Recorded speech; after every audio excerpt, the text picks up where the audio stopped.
Omni. Okay, good. Can you hear me? Okay, good morning. Sorry about this little delay. My name is Oren. I'm from Israel. And I'm here to share with you, I'm from V-Hola. We are a small startup, by the way, right over here, behind this diagonal wall.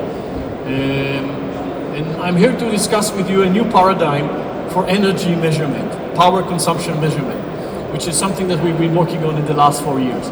But before we go into the new paradigm, let's talk about the old paradigm. Everybody recognize this? Yeah? No? This is a shunt. The shunt is one of the most common ways today in the industry to measure power consumption. This is a little of a device, very simple device, connected on at the circuit, the power circuit, and help car manufacturers and any other industry to measure actual current. And that's what a lot of companies are using today to measure how much current, how much power is being consumed inside the vehicle by the tens of power consumers. The problem is that you need more than just a shunt. In fact, you need, if you want to measure how much power is being consumed by your vehicle, by all of your components in the vehicle, from the motor to the climate control system, to all sorts of ECUs, to a low voltage, high voltage component, you will need tens of those shunts. And the process of instrumenting tens of shunts is very cumbersome. It requires specialized skills. You need at least 1 or 2 specialized technicians to install them, to open the car, to rip the car apart, and to start installing all of these shunts in the right places, which is a very important topic. It's very labor intensive. It takes a lot of time. One of our customers told us that it takes them about 3 months just to instrument shunts to be able to measure power consumption in the car and understand where power is going. Who is taking the power from the battery, beside, of course, the motors. By the way, I don't know if you know, but today, around 50 to 65%, or only 50 to 65% of the available power in the battery goes to propulsion, to move the car forward. The rest is consumed by those tens of other consumers. So this process is time consuming, and of course it's costly. Every car to instrument costs about $1 million, $1 million to $1.5 million, because it takes so much time with specialized people and so on and on. It's something that you need to plan well in advance to secure a car, to take it out of your testing scene and so on, and to start instrumenting it. It's intrusive. This technology is very intrusive. You need to rip the car apart in order to connect those shunts. It's out of the loop. It's not something that you can use as part of your in-loop, closed-loop testing on a day-to-day basis. You cannot use it to do, for example, a change impact, because it takes so much time. And eventually it's not scalable.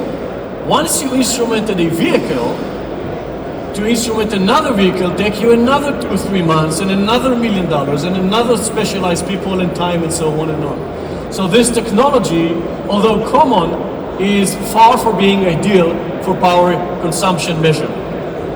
And you think to yourself, what if I could put my vehicle inside one of those? I hope no one knows what it is, because it's used for health problem, but this is an MRI machine.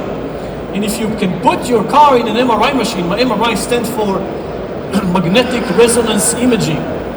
If you could put your car in an MRI machine, and the MRI machine will tell you where the power is going, just like it does in a human being, that could be a great idea, right? So maybe it's unfortunate there is no such thing, but in fact, this is exactly the new paradigm I want to talk to you about. In fact, there is something that looks like an MRI machine and can give you all that information. We have developed an array, a system of electromagnetic sensors that can sense exactly where power is going inside the car. So you can imagine calling this, it's not a magnetic resonance imaging for human being, but it's electromagnetic imaging for automotive. It's based on a very well-known physics law. It's called the Maxwell law. And what the Maxwell law says is that electromagnetic field are a byproduct of power and energy consumption. Every time an electronic device or an electromechanic device starts taking power, it has an electromagnetic field around it. All you need to do is to analyze it. Now this electromagnetic field has a frequency, a dedicated frequency. The frequency is determined by the way the component is operated. A motor will have a different frequency compared to an ECU, compared to a compressor, compared to any other ECU, any other component in the vehicle. So if you understand how the component works, you can identify the frequency, and by that you can detect that component through a EMF sensor like the one that we've developed. Okay? And then Maxwell also said that the higher current consumption, the higher the amplitude of the magnetic field. So the bottom line is that if you can use such a sensor to analyze the environment, the electromagnetic environment in the vehicle, you can identify, detect all of the components and understand how much power they consume.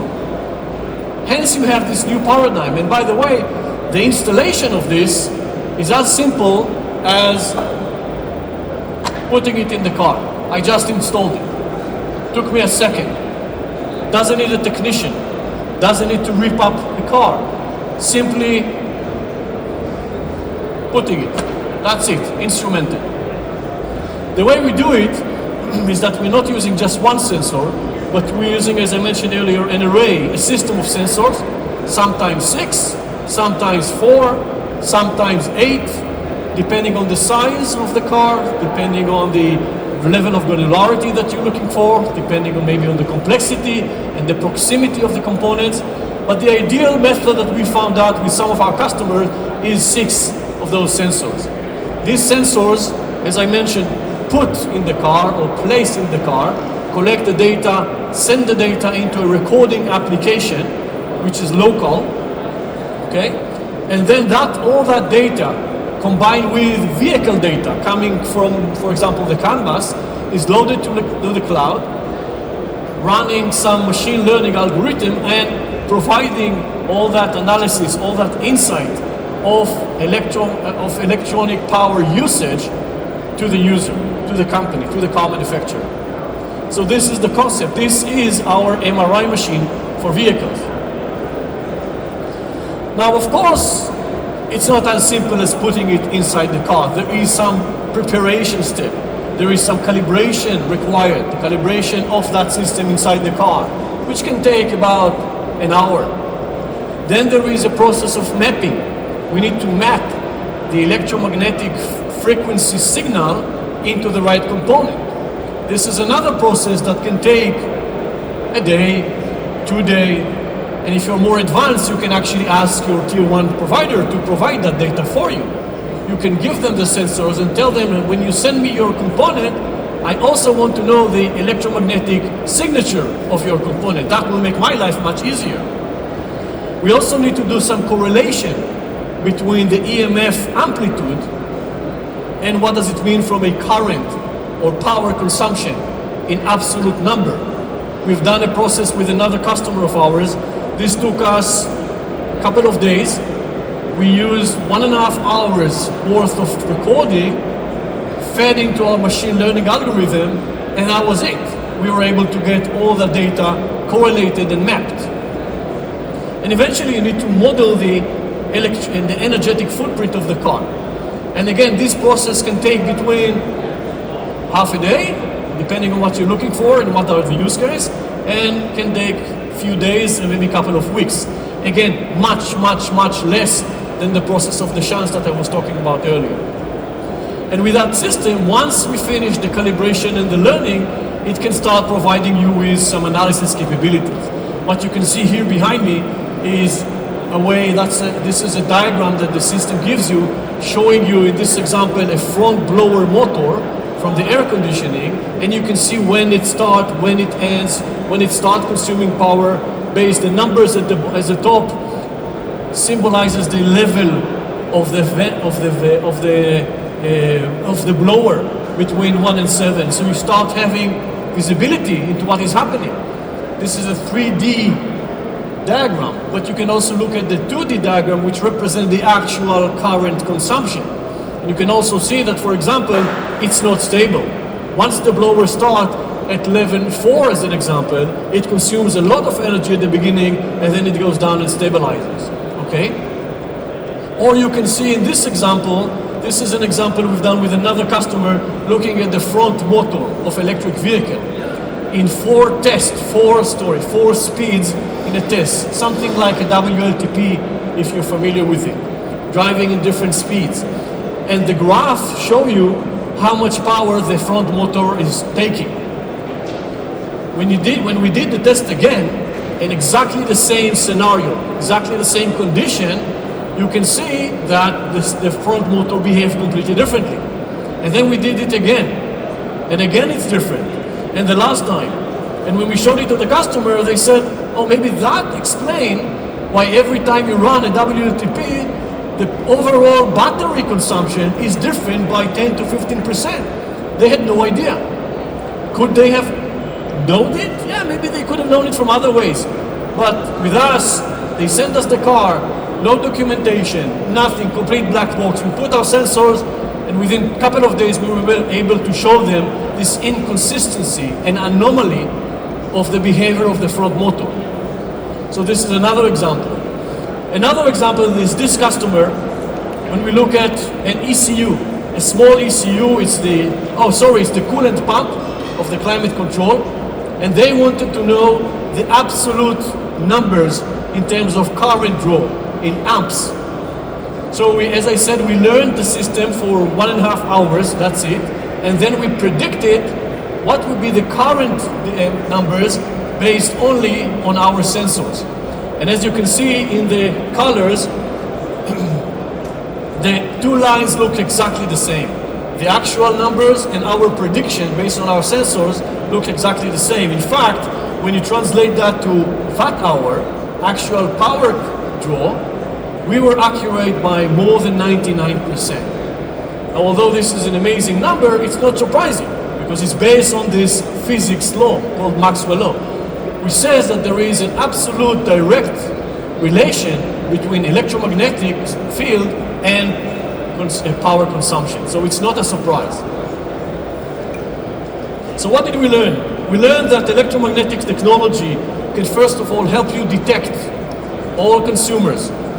You can understand when a consumer is on and off, when it starts consuming power and when it finishes or ends consuming power. It sounds trivial, but it's not.